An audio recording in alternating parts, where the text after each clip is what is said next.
Bueno, momento ahora de hablar de esto que anunciábamos, este macabro hallazgo que realizaron cuando se percataron que un hombre había sido enterrado en el patio de su casa. Ya solamente hallaron los restos óseos. Su mujer fue detenida, o su esposa, su ex esposa. Iván tiene todos los detalles de este suceso que habría ocurrido ya en realidad en el año 2015. Iván, adelante con los detalles, por favor.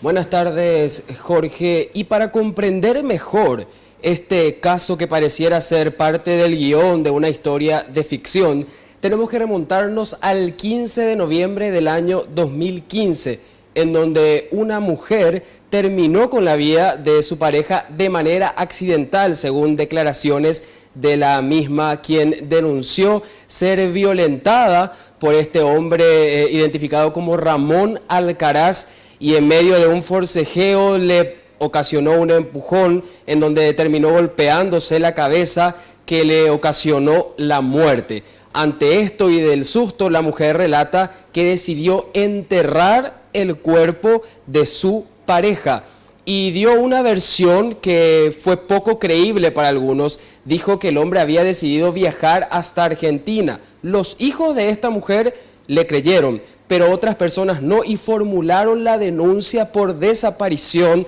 de este hombre. María Gloria Amarilla, de 57 años, el día de ayer terminó confesando que accidentalmente terminó con la vida de su pareja. Este domicilio, el domicilio de esta mujer, ya fue allanado en 3 ocasiones. La primera vez la policía no encontró ningún tipo de pista, y ante la insistencia de los denunciantes, la policía vuelve hasta esta casa y en el segundo allanamiento encuentra manchas de sangre.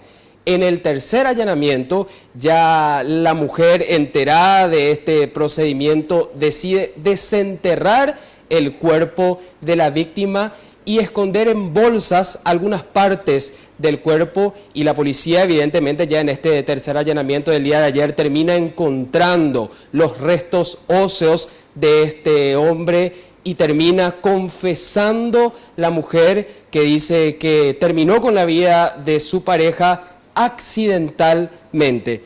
También tenemos que decir que, según la esposa del hombre, ya tenía 8 órdenes de alejamiento del hogar porque siempre era violento y además tenía problemas con el alcohol. Tenemos que decir que este caso ya está en manos del Ministerio Público y, como les decía al inicio, pareciera el guión de una historia de ficción, pero es realidad y ocurrió aquí en nuestro país este hecho, que seguirá siendo investigado, y vamos a dar el seguimiento necesario al caso, Jorge. Bien, Iván, sí, realmente corresponde, ¿no? Increíble. Seguramente ahora habrá que investigar realmente cómo fue que sucedió todo, cuáles fueron las causas, si hubo otras personas involucradas o simplemente fue la esposa la que actuó en torno a este crimen en particular. Detalles que por supuesto les estaremos trayendo apenas la información así lo requiera.